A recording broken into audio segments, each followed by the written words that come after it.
of mind ko kasi ano eh. Top of mind ko ABA eh. It's a song of friendship.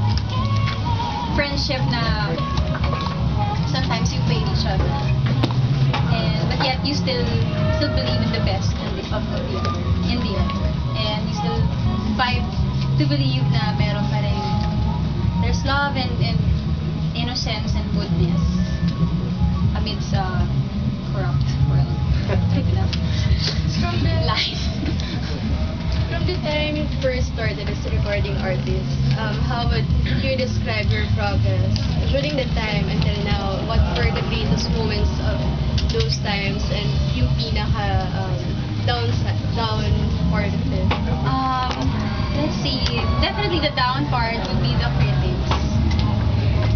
Na marami talagang bumabad dito. And marami nagsasabi na you're just bad. Your boss is just bad. Yan. Or either that or they compliment my looks. Yan. And they just think I'm stuck. But it's a part of life and I've learned to deal with it.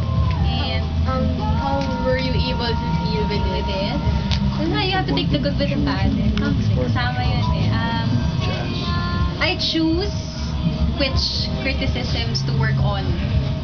Like kung may nagsabi na musically, may mga mali yung attack or may flat or something. And then I work on that. Yun, lalo na yung mga flats and sharps. Right now, I'm super ano ka doon. Ayoko. Naman sensitive, pero conscious yun. Super conscious ako doon.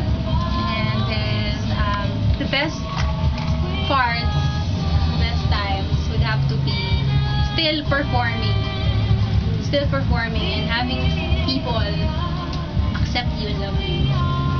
That is best. I have a question regarding your